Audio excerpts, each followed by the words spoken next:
अस्सलाम वालेकुम। मेरी आवाज़ आ रही है आप लोगों को?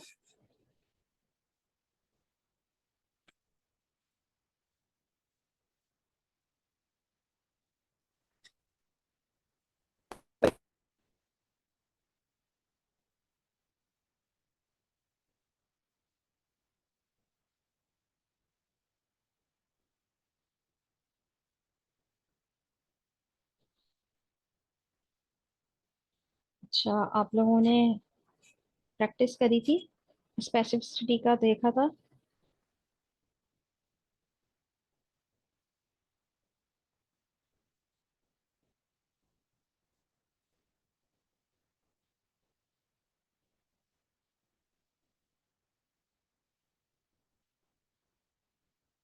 आंसर दीजिए अगर मेरी आवाज़ आप लोगों को आ रही है तो।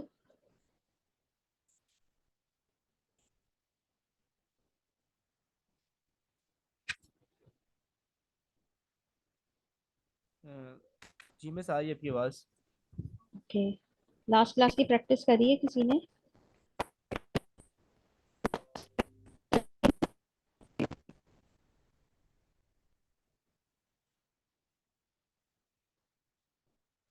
सादिया, आपने अभी तक लास्ट वीक वाला टास्क सबमिट नहीं करवाया है?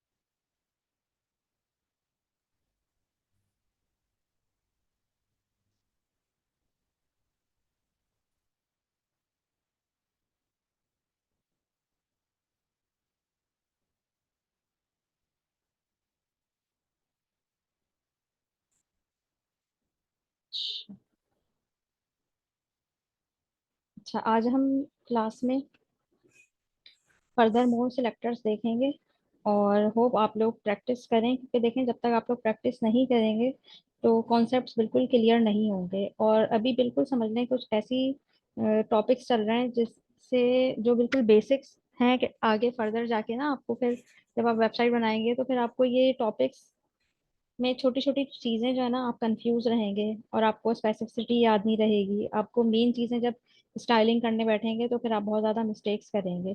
तो साथ साथ अगर प्रैक्टिस करेंगे ना तो अभी आगे के टॉपिक्स जो हैं वो फिर आगे और फर्दर एडवांस चीजें आएंगी तो फिर आप लोगों के लिए हैंडल करना ना प्रॉब्लम एक साथ बहुत मुश्किल हो जाएगा। एरर्स आएंगे और आपको समझ नहीं आएगा कि कब कौन सी हम प्रॉपर्टी अप्लाई करें, क्या चीज़ जो है वो किस तरह से हम अपनी वेबसाइट में फर्दर जो है वो कोई स्पेसिफिक कलर देना है, कहीं टेक्स्ट देना है, कहीं आपने विद और हाइट सेट करनी है, कहीं मार्जिन पैडिंग सेट करनी है। तो जब तक आप लोग प्रैक्टिस नहीं करेंगे तो आप लोग बिल्कुल भी जो है वो उस चीज़ को समझ लें। क्लास अगर आप ले रहे हैं ना तो 50% अगर जो स्टूडेंट प्रेजेंट है तो वो लर्न कर रहा है, लेकिन अगर आपने प्रैक्टिस करी है तो समझ लें आप 100% बिल्कुल जो है वो उस चीज़ को लर्न कर रहे हैं। लेकिन अगर आप इसी तरह से डिले करते रहे तो फिर आगे जाते जाएंगे और पीछे की चीजें आप लोगों के लिए बिल्कुल भी जो है वो माइंड में नहीं रहेंगी। तो होप अब आप लोगों के पास आज हमारी लास्ट क्लास है, संडे है, और फिर आपके पास आई थिंक 4-5 डेज होंगे। तो उसमें आप लोग टाइम निकालें डेली 1 आवर और प्रैक्टिस करें जितने भी टॉपिक्स हमने पढ़े हैं। और कल की क्लास में स्पेसिफिकली में हमने pseudo element, pseudo selector, attribute selectors, universal selector, तो ये आ रहे थे। लेकिन आप लोगों को थोड़ा सा इसके बारे में आइडिया नहीं था, क्योंकि हमने अभी तक जो सिलेक्टर देखे हैं वो हमने बिल्कुल सिंपल सिलेक्टर्स में देखे हैं। सिंपल सिलेक्टर्स में आपके पास कितनी तरह के सिलेक्टर्स होते हैं? आपके पास सिंपल सिलेक्टर्स में कौन कौन से सिलेक्टर्स हमने अभी तक पढ़े हैं?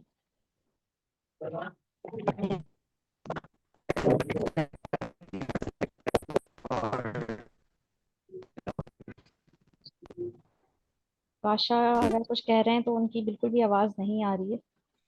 आपके आई थिंक माइक का इशू है। ओके। हमने सिंपल सिलेक्टर्स में जो पढ़ा है वो आपके पास है एलिमेंट सिलेक्टर। सही, एलिमेंट सिलेक्टर में मैंने आप लोगों को फर्दर बताया था कि एलिमेंट सिलेक्टर में सिंपल अगर आपने किसी भी एलिमेंट को स्टाइल करना है तो आप H1 H2 H3 डायरेक्ट आपने P लिखा और आपने जो है वो उसको स्टाइल करा। ये आपके हैं सिंपल सिलेक्टर्स।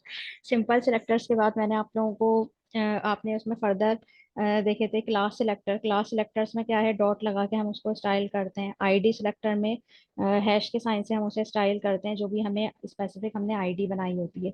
और ग्रुपिंग सिलेक्टर्स में आप लोग क्या करते हैं, ग्रुपिंग सिलेक्टर मैंने आपको बताया था कि अगर H1 से लेकर H1 H2 H3 तीन हेडिंग्स हैं, तो उनके दरमियान कॉमा डाल के आपको जो है वो उसे क्या करना होगा, स्टाइल करना होगा। उसके बाद आता है आपका यूनिवर्सल सिलेक्टर, एट्रीब्यूट सिलेक्टर। ये क्या होता है, ये देखते हैं। और आपके पास और कौन सा सिलेक्टर था, एक आपके पास ये सिलेक्टर थे। उसके बाद और फर्दर सिलेक्टर्स भी हम इसको देखते हैं कि क्या होते हैं। फॉर एग्जांपल एक H1 की हेडिंग लिखते हैं और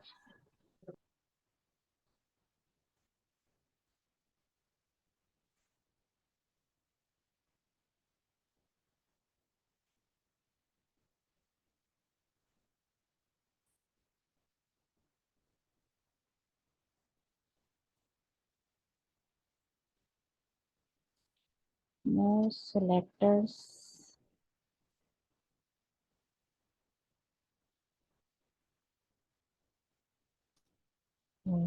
यस यस। अच्छा, अगर मैं एक एट्रीब्यूट सिलेक्टर की बात कर रही हूँ, तो फॉर एग्जांपल मैंने यहाँ पर एक सिंपल इनपुट टैग लगाया और इंटर योर नेम और यहाँ से inter your first name. Input tag हम किस लिए लगाते हैं, सारा याद है कुछ? रजिस्ट्रेशन फॉर्म बनाने के लिए। फॉर्म वगैरह फॉर्म जब कोई बनाने बना, के लिए, फॉर्म जब वगैरह। हमें इनपुट का डाटा टैग। देना होता है फिर हम लगाते हैं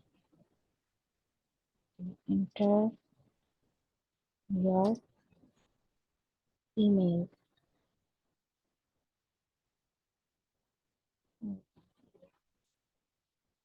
अच्छा, चेक करते हैं। अच्छा, तो यहाँ हम BR टैग लगा देते हैं।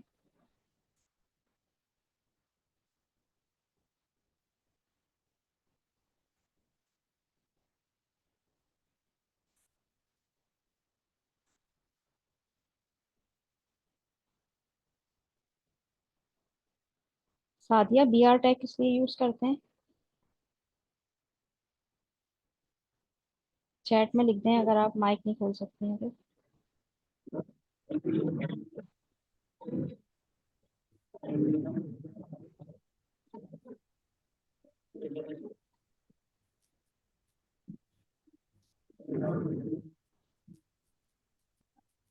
ओके, अगर ये कुछ इस तरीके से आ गया, अब हम इसे स्टाइल करते हैं। अच्छा, यहाँ पर मैं जो यूज कर रही हूँ, ये आपकी इंटरनल CSS कहलाती है, क्योंकि मैं उसी पेज पर इसे स्टाइलिंग के लिए यूज कर रही हूँ। ओके, सिंपल मैंने अगर H1 को हेडिंग करना है, फॉर एग्जांपल स्टाइल करना है, तो मैंने कलर लिख दिया इसका ब्लू।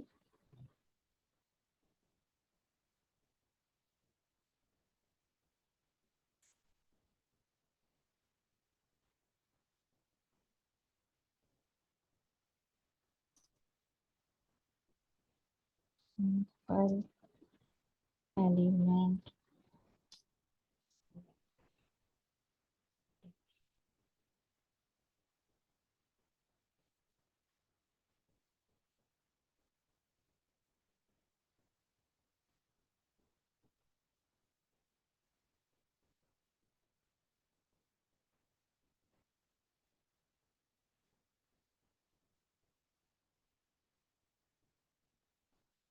ओके, ये तो हमारी सिंपल स्टाइलिंग हो गई। अगर मैंने यहाँ इनपुट को करना है,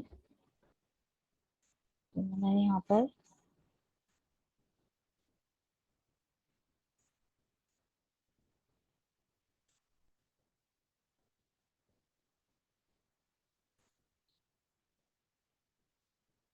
इनपुट टैग लिखा और मैं यहाँ फॉर एग्जांपल लिख देती हूँ बॉर्डर 3 पिक्सल सॉलिड और रेड, और इसकी हाई विड्थ हम सेट कर देते हैं।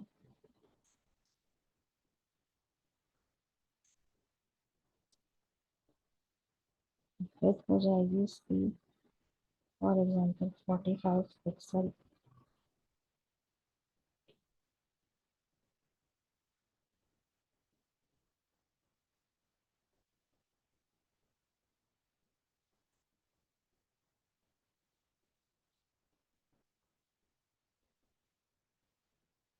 %25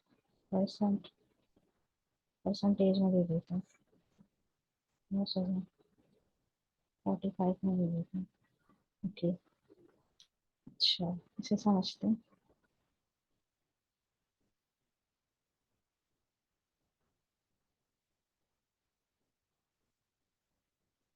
अच्छा, फॉर एग्जांपल सिंपल मैंने एलिमेंट सिलेक्टर्स के थ्रू से क्या किया, स्टाइल किया। तो H1 की हेडिंग स्टाइल हो गई, नो सरप्राइजेस, ये बात आप लोग इस चीज़ से फेमिलियर हैं। अच्छा, उसके बाद मैंने इनपुट टैग लगाया है। इनपुट टैग लगाने के बाद मैंने उसके अंदर आकर स्टाइलिंग की, और जो भी उसका बॉर्डर का मैंने कलर दिया, तो ये बॉर्डर का कलर यहाँ पर हो गया। सही। फॉर एग्जाम्पल अगर मैं यहाँ पर एक और चीज़ ऐड कर दूँ, अगर लेट सपोज बैकग्राउंड कलर एक बार कर देते हैं, तो इसका ये कलर आ जाएगा। और बॉर्डर रेडियस 12 पिक्सल कर देते हैं, तो ये इस तरह से आ जाएगा। ये मैंने जितनी भी चीज़ें करी ना, एक सिंपल तरीके से मैंने की।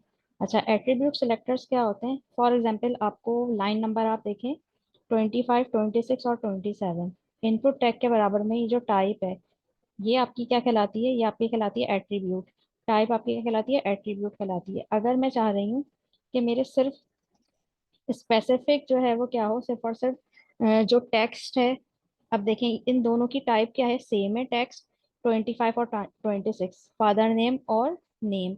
लेकिन जो मेरी 27 वाली टाइप है, ये ईमेल टाइप है, इसकी टाइप चेंज है।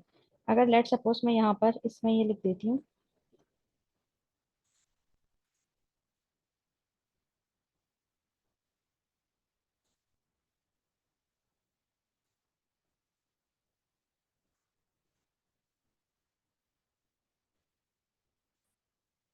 टाइप इज इक्वल टू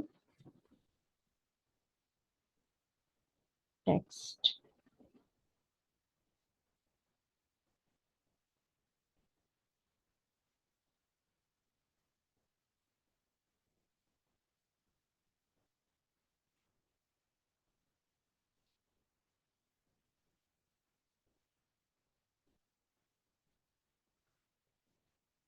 अच्छा, वहां पर मैंने एट्रीब्यूट में क्या किया, एट्रीब्यूट सिलेक्टर के थ्रू जो है वो से क्या किया, सिर्फ सिलेक्ट किया कि जिनकी टाइप जो है वो क्या है, जिसका एट्रीब्यूट टाइप टेक्स्ट है, सिर्फ उसको ये जो मैंने प्रॉपर्टी अप्लाई करी है उसको स्टाइल कर दो।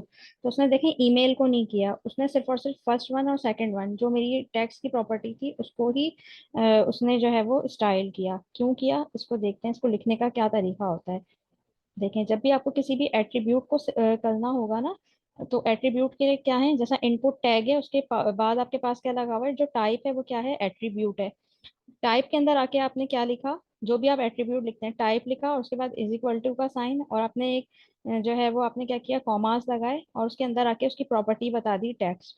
फॉर एग्जाम्पल अगर मैं टेक्स्ट की बजाय यहाँ क्या लिख दूँ, मैं चाह रही हूँ ईमेल, ईमेल पे हो जाएगी प्रॉपर्टी अप्लाई, तो फिर देखेंगे सिर्फ और सिर्फ क्या होगी, ये सिर्फ ईमेल पे अप्लाई होगी, ये टेक्स्ट पे अप्लाई नहीं होगी। तो ये तरीका होता है एट्रीब्यूट को जो है वो सिलेक्ट करने का, उसे स्पेसिफिकली स्टाइल करने का। अब आप लोग जो है वो अपने फॉर्म बनाना आपने सीखा है, और उसमें आपने बहुत सारे इसमें नंबर्स और सबमिट बटन और बहुत सारी प्रॉपर्टीज अप्लाई की हैं। इसके अलावा भी आपने बहुत सारे जो जो एट्रीब्यूट्स देखें, तो उसको इस तरह से स्क्वायर ब्रैकेट में लिखें उस एट्रीब्यूट का नाम, उसके बाद आप लिखेंगे इज इक्वल टू, और उसके बाद जो भी उसकी टाइप है वो आपने यहाँ पर डिफाइन कर देनी है। और उसके बाद बिल्कुल उसका सेम वही सिंटैक्स होगा, आपने जो है वो कर्ली ब्रेसेस लगाने, और उसके अंदर आपने आकर जो भी प्रॉपर्टीज, जो भी आपने स्टाइल करना है, जैसा फॉर एग्जांपल मैंने यहाँ पर बॉर्डर विद बैकग्राउंड कलर और बॉर्डर रेडियस दिया है। आप कोई भी फॉन्ट साइज, जो भी प्रॉपर्टी आप अप्लाई करेंगे वो उसके लिए क्या हो जाएगी, स्पेसिफिकली अप्लाई हो जाएगी। तो ये मैं यहाँ लिख भी देती हूँ।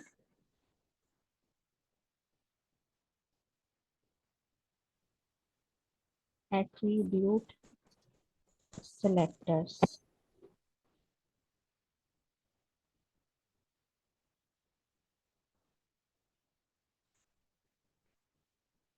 अच्छा, अगर फॉर एग्जांपल यहाँ पर, अच्छा यूनिवर्सल सिलेक्टर था एक, यूनिवर्सल सिलेक्टर देखते हैं वो क्या होता है।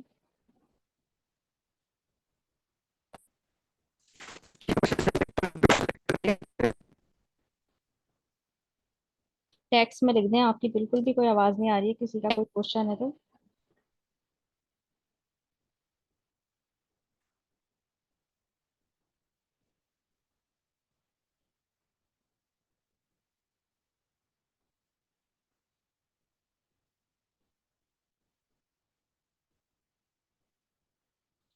किसी का कोई क्वेश्चन है तो टेक्स्ट में पूछ ले।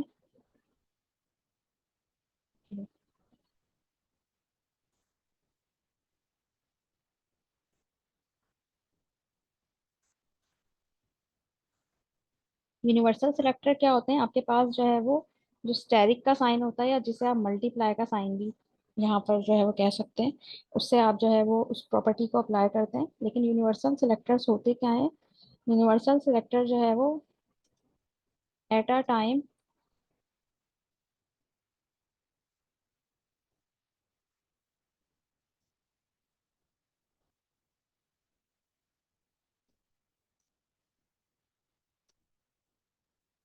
अप्लाई ऑन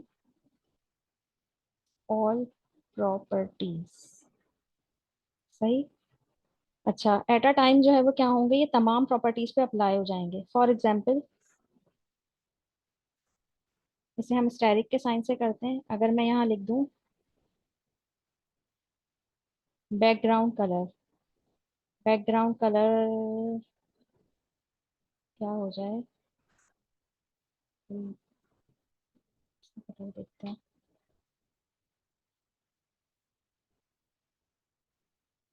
ये हो जाए,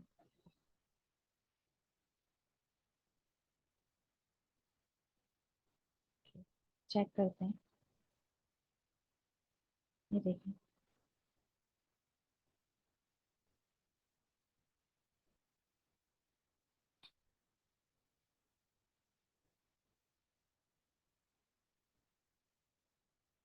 तो ये देखें, ये पूरे पेज का कलर एक साथ जो है वो क्या हो गया, पूरे पेज का कलर चेंज हो गया।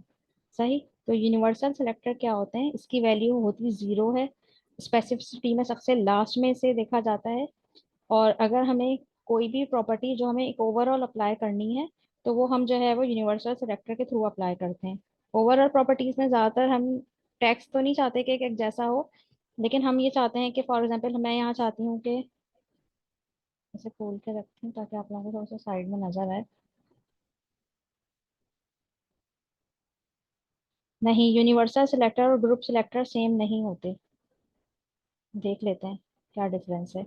अच्छा, और अगर फॉर एग्जांपल यहाँ पर आप लोग देखिएगा कि अगर मैंने मार्जिन,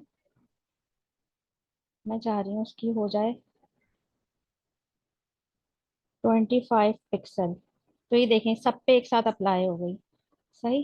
और 25 ज़्यादा है, चलो 15 कर देते हैं, तो ये सब पे अप्लाई हो गई। और अगर मैं चाह रही हूँ फॉर एग्जांपल पैडिंग जो है वो उसकी,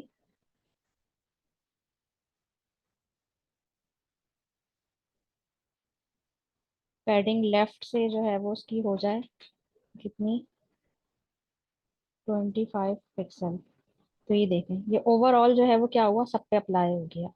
सही। यूनिवर्सल सिलेक्टर में क्या होता है, यूनिवर्सल सिलेक्टर में जो भी आप प्रॉपर्टी अप्लाई करते हैं तो वो एक साथ पूरे पेज पर मौजूद हर एलिमेंट पे अप्लाई होती है। अब इससे आपको आइडिया और होगा कि इसकी वैल्यू जीरो क्यों है, क्योंकि ये स्पेसिफाई नहीं कर रही। ना ये देख रही है क्लास कौन सी है, ना ये देख रही है आईडी क्या है, ना ये इनलाइन, ना ये जो है वो कोई भी मतलब जो है वो इसके कोई भी इसका एलिमेंट, इसका कोई कंसर्न नहीं है। सबको उठाकर जो है ना इसने एक जैसी प्रॉपर्टी अप्लाई कर दी। इसी वजह से इसकी वैल्यू क्या होती है, जीरो होती है। और इसी वजह से इसको सबसे लास्ट में प्रायोरिटी मिलती है, क्योंकि इसने जो है वो क्या करना होता है, कॉमनली सब पे एक जैसी प्रॉपर्टी अप्लाई कर देनी होती है। अच्छा, ग्रुप सिलेक्टर देख लेते हैं कि ग्रुप सिलेक्टर्स क्या होते हैं। ग्रुप सिलेक्टर वैसे मैं पहले बता चुकी हूँ, लेकिन उसका लिखने का तरीका क्या होता है। यहाँ पर अगर मैं फॉर एग्जांपल इंटर करके एक पैराग्राफ लिख देती हूँ और लिख देती हूँ आई एम पैरा टैग।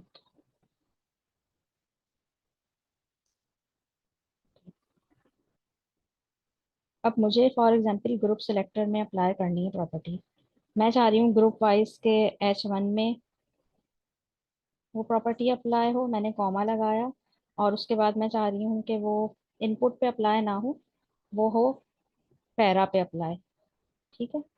उसके बाद मैंने इसमें कर्ली ब्रेसेस लगाए और इंटर कर दिया।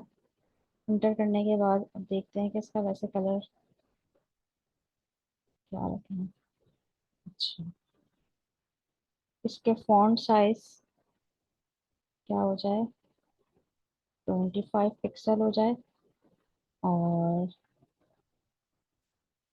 इसका बैकग्राउंड कलर रेड हो जाए। और इसका कलर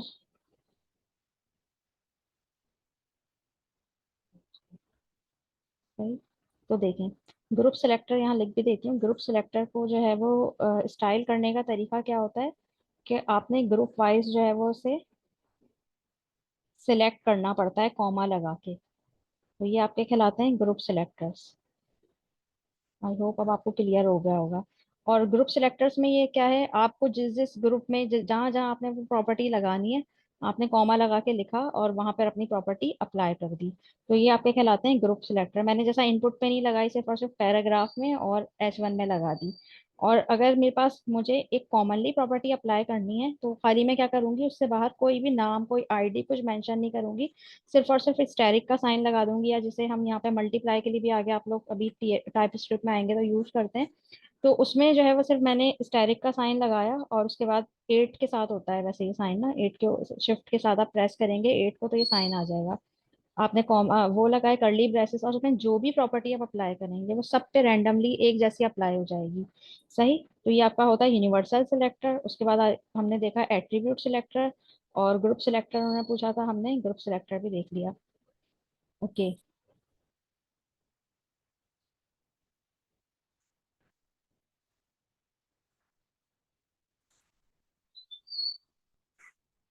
अच्छा, एक क्लास बनाते हैं डिफ डॉट बॉक्स। क्या करते हैं, इसमें हम एक पैरा लगाते हैं और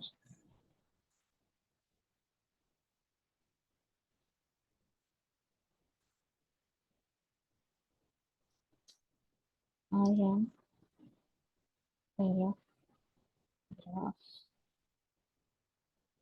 1 और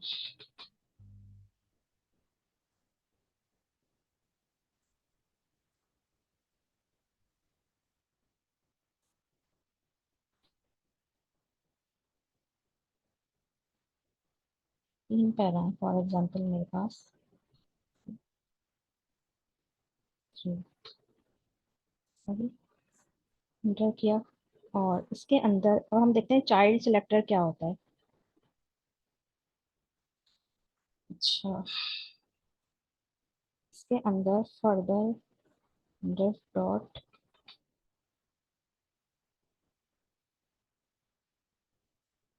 बॉक्स वो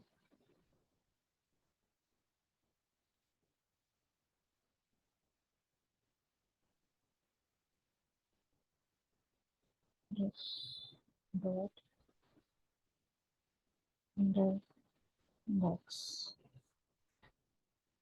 अच्छा, क्लास को अगर हम div डॉट के साथ लिखेंगे ना, तो देखें हमें लिखना नहीं पड़ेगा स्पेसिफिकली, ये खुद से जो है वो क्लास बनाकर हमें दे देगा। किस तरह से? कि जैसा फॉर एग्जांपल मैं पहले div लिखूं, उसके बाद क्लास लिखूं, उसके बाद फिर जाके उसको नाम दूं। तो मैं अगर सिंपल div डॉट के साथ जो है वो कुछ भी div डॉट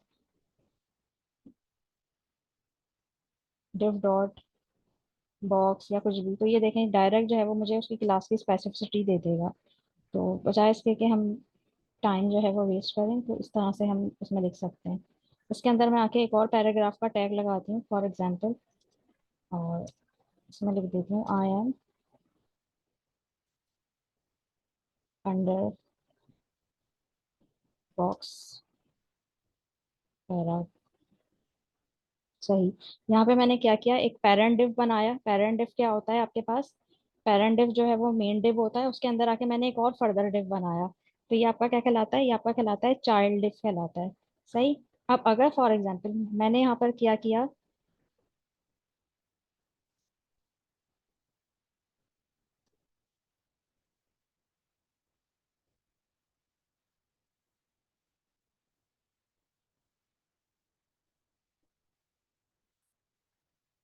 पी लिखा, और उसके अंदर आके मैंने यहाँ पर से जो है वो थोड़ा सा मैं कमेंट कर देती हूँ। और तो कहीं पी का मैंने नहीं दिया, ठीक है।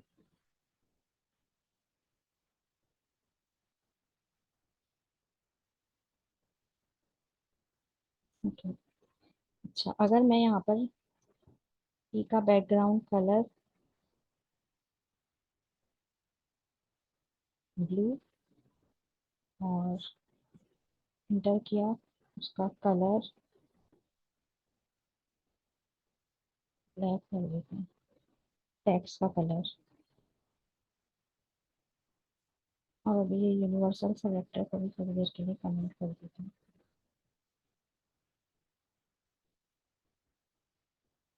अब आप देखें, यहाँ पर मैंने जितने भी पैराग्राफ लगाए थे, सही, जितने भी पैराग्राफ थे, फॉर एग्जाम्पल आपके पास क्या था, डिव था, डिव के अंदर के जितने भी पैराग्राफ थे, वो सारे के सारे पैराग्राफ पे जो है वो क्या हो गया, एक जैसी प्रॉपर्टी अप्लाई हो गई। चाहे वो फर्दर उसके अंदर डिव के अंदर मौजूद थे, लेकिन जो है वो क्या हुआ, क्लास के अंदर फर्दर क्लासेस सूडो क्लासेस मौजूद थी, लेकिन जो है वो क्या हुआ, वो सबके एक साथ एट अ टाइम अप्लाई हो गया।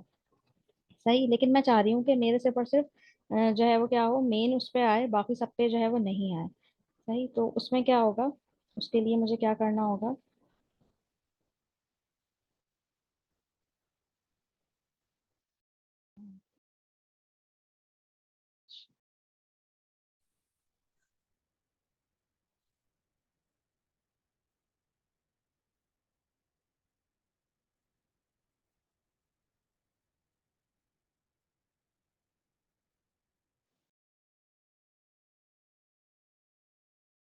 अच्छा देखिए, अगर इसमें क्या होता है, चाइल्ड सिलेक्टर को सिलेक्ट करने का कि जो मेन, यानी जो आपका पेरेंट डिव है उसके अंदर के जो मेन चाइल्ड है, जैसा ये शुरू के 3 पैराग्राफ समझ लें, ये 1 2 3 इसके मेन चाइल्ड है, उसके अंदर फर्दर और इसके जो है वो क्या है, फर्दर और स्पेसिफाई हुए हैं चाइल्ड, तो वो उसको जो है वो स्पेसिफाई नहीं करेगा, सिर्फ मेन चाइल्ड को स्पेसिफाई करेगा।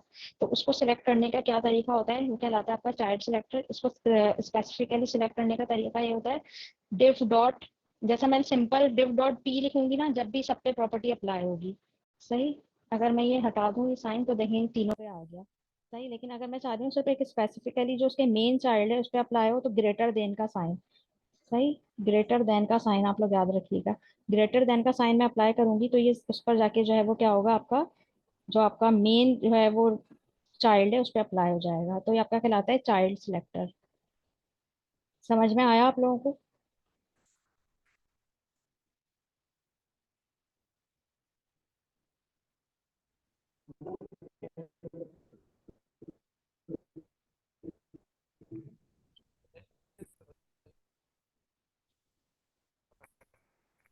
प्रैक्टिस करेंगे तो इंशाल्लाह समझ में आ जाएगा मजीद।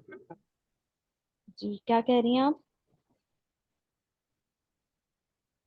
चैट में लिख दें। आज पता नहीं, शायद आप लोगों की आवाज नहीं आ रही मुझे सही। ओके, सारा को समझ में आ गया। अच्छा, उपाशा के क्वेश्चन का तो आंसर मैंने दे दिया है, यूनिवर्सल सिलेक्टर और ग्रुप में डिफरेंस जो है। मिस मेरा बस एक क्वेश्चन था कि वो जो ग्रुप सेक्टर आप डिफाइन कर रहा था तो वो दोबारा डिफाइन करेगा, मुझे समझ में नहीं आया था। ग्रुप। जी ग्रुप सेक्टर में मैं मेरा लीव हो गई थी क्लास मुझसे उस टाइम ओके। पर। ओके।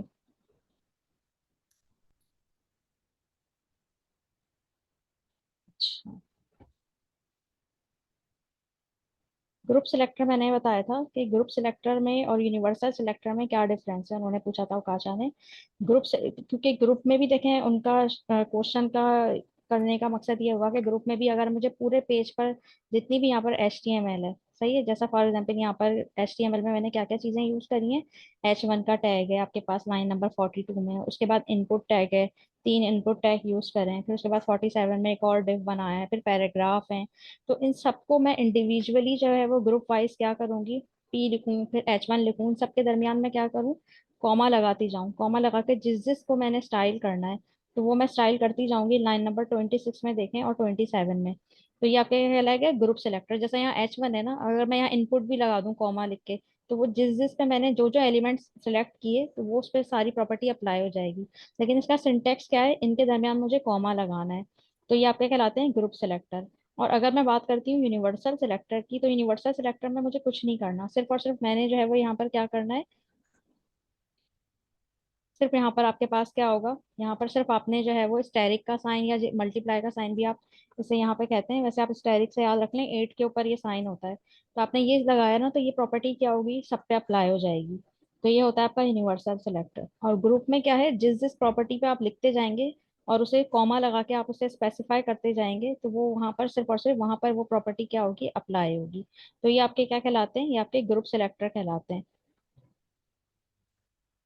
Okay miss, okay. अच्छा, देख लें जैसा H1 और P पर थी। और मिस ये यूनिवर्सल जो सेक्टर है वो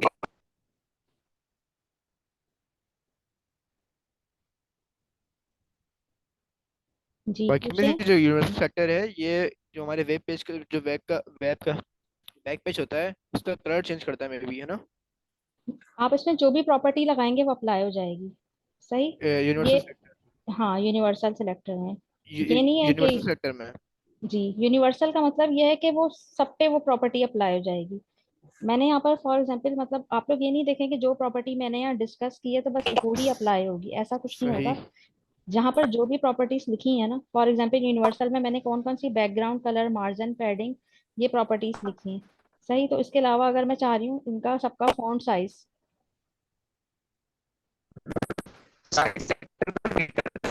तो वो सबका ऑटोमेटिकली चेंज हो जाएगा। फॉर एग्जांपल मैं यहाँ कर दूँ फॉन्ट साइज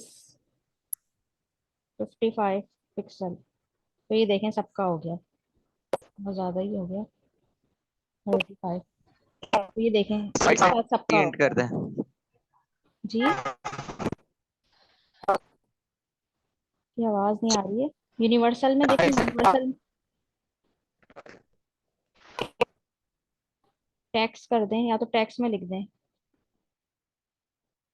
कोई क्वेश्चन है तो टेक्स्ट में लिख दें क्योंकि आपकी बिल्कुल भी आवाज नहीं आ रही है।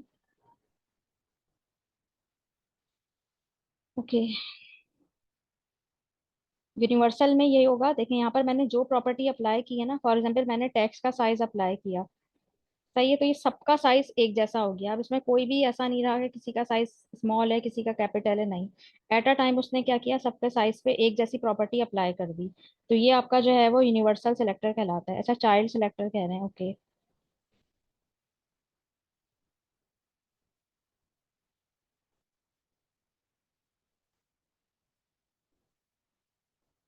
चाइल्ड सिलेक्टर क्या होता है, फॉर एग्जाम्पल मैंने क्या किया है, लाइन नंबर 48 में देखें एक डिव बनाया, ये आपका पेरेंट डिव कहलाता है, ठीक है। उसके अंदर मैंने जो है वो क्या किया है, उसके अंदर पैराग्राफ लगाए। सही। तो ये इसके चाइल्ड है, इसके अंदर फर्दर मैंने एक और डिव लगाया है। तो वो जो है वो क्या होगा कि उसके अंदर के फर्दर समझ लें कि फर्दर मोर चाइल्ड्स हैं, ठीक है, जो उसके अंदर मौजूद हैं। तो लेकिन क्या है, मैं चाह रही हूँ जो मेन चाइल्ड है सिर्फ वो ही उसको प्रॉपर्टी मिले। और बाकी को नहीं मिले, बाकी क्लास उसके अंदर जो फर्दर डिव है या कंटेनर है उसके अंदर जो भी लिखा है उसको प्रॉपर्टी ना मिले, तो मैं उसमें उस कंडीशन में जो है वो क्या करती हूँ, चाइल्ड सिलेक्टर का यूज करती हूँ। लाइन नंबर 33 में देखें। इसको लिखने के लिए तरीका क्या होता है आपके पास, कि आपने डिव डॉट बॉक्स और ग्रेटर देन का साइन लिखा। ग्रेटर देन का साइन आपने लिखा तो वहां पर वो प्रॉपर्टी अप्लाई हो जाएगी। और अगर मैं यहाँ पर नहीं लिखती हूँ तो वहां पर वो प्रॉपर्टी अप्लाई नहीं होगी। सही। तो इसको चाइल्ड सिलेक्टर को लिखने का तरीका ये होता है कि चाइल्ड सिलेक्टर में आप जो है वो ग्रेटर देन का साइन लिखते हैं।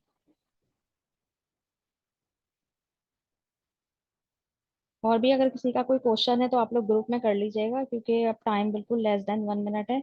और इसकी प्रैक्टिस करिएगा, प्रैक्टिस करने के बाद इसे जो है वो ग्रुप में शेयर करिएगा।